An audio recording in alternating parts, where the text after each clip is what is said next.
આપણે ગઈ વાર્તામાં ભક્ત પ્રહલાદની અડગ ભક્તિ અને હિંમત વિશે જાણ્યું હતું. આજે હું તમને એક નાની પણ ખૂબ જ મીઠી વાર્તા સંભળાવવા જઈ રહી છું.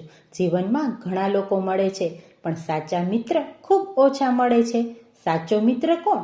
જે ખુશીમાં તાળી પાડી સાથે હસે અને મુશ્કેલીમાં હાથ પકડીને કહે, હું તારી સાથે જ છું. તો ચાલો શરૂ કરીએ આજની પ્રેરણાદાયી વાર્તા, સાચો મિત્ર. એક ગામમાં ચિંટુ અને મિન્ટુ નામના બે મિત્રો રહેતા હતા. બંને ખૂબ જ ગાઢ મિત્ર હતા.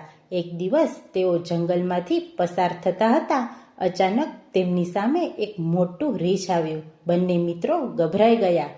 મિન્ટુ તો તક જોઈને ઝાડ પર ચડી ગયો, પણ બિચારો ચિંટુ, તેને ઝાડ પર ચડતા આવડતું નહોતું. તેને વિચાર આવ્યો કે રીંછ મને મારી નાખશે તો. તેને આઈડિયા લગાવ્યો. ચિંટુ રીંછ નજીક આવે તે પહેલાં જમીન પર સૂઈ ગયો, જેથી રીંછને લાગે કે તે મરી ગયો છે. પછી શું થયું ખબર છે?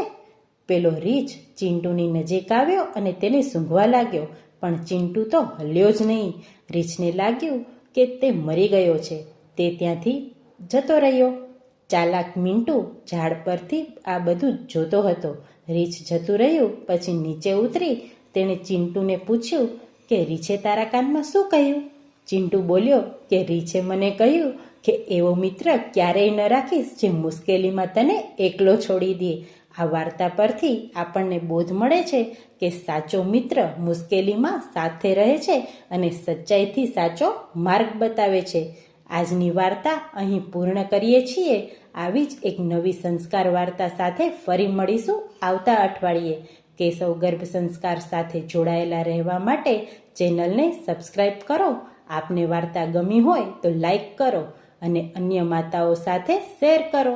અને હા, તમે તમારા બાળકને કયા સંસ્કાર આપવા માંગો છો, કોમેન્ટમાં જરૂર જણાવો.